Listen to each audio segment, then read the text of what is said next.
चंपावन जंगल बहुत से पक्षियों का घर था। वे सभी वहाँ पर मिलजुल कर रहते थे। बारिश का मौसम नज़दीक आ रहा था, इसीलिए वे सभी बहुत खुश थे। उसी जंगल में टुनटुनी चिड़िया भी अपनी बेटी बुलबुल के साथ रहती थी। एक दिन जंगल में तेज तूफान आ जाता है और तेज बारिश शुरू हो जाती है। तेज तूफान और बारिश से टुनटुनी चिड़िया की बेटी डर जाती है। मम्मा, मुझे तो बहुत डर लग रहा है। कहीं हमारा घर गिर तो नहीं जाएगा। बेटा, तुम चिंता मत करो, यह बारिश कुछ ही देर में रुक जाएगी।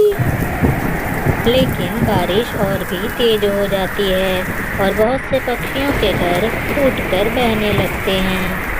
इधर टुनटुनी चिड़िया के घर में भी बारिश का पानी घुसने लग जाता है।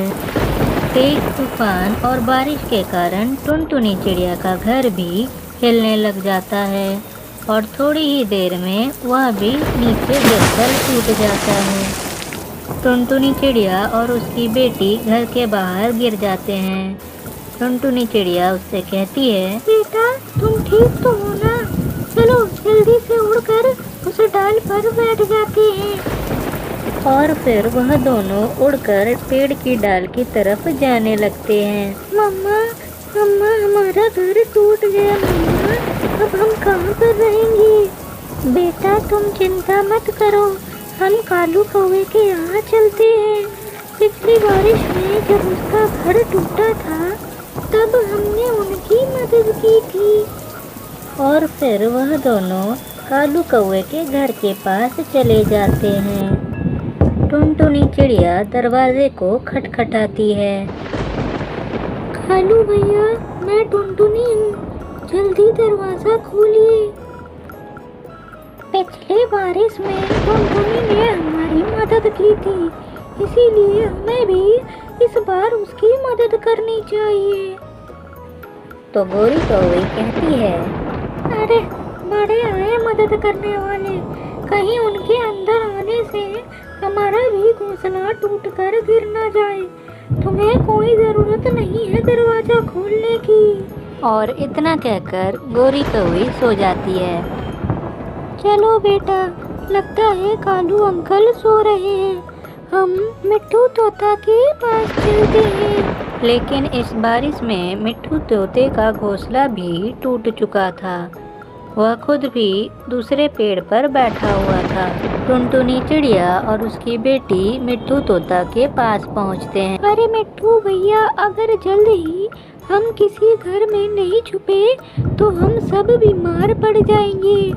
टुनटुनी बहन, जंगल के उत्तर में एक ट्रेन रुकी है, हम सब उसी ट्रेन के अंदर चले जाते हैं।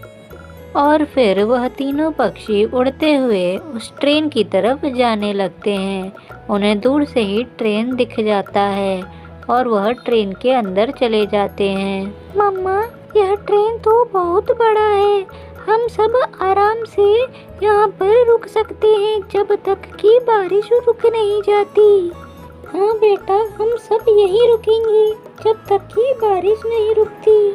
मेरे पास खाने के लिए कुछ दाने हैं, हम सब वही दाने खाकर अपना पेट भर लेंगे। और फिर वह तीनों दाना खाने लगते हैं। इधर कालू कौवे का घर भी हवा से हिलने लग जाता है और देखते ही देखते उसका घर भी टूटकर पानी में गिर जाता है।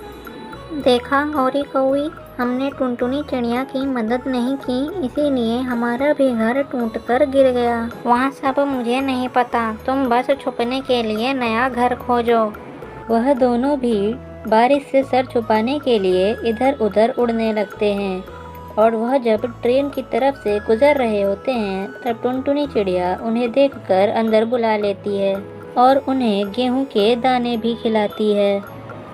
यह सब देखकर गोरी कौवी को बड़ा पछतावा होता है और वह टुनटुनी चिड़िया से माफ़ी मांग लेती है।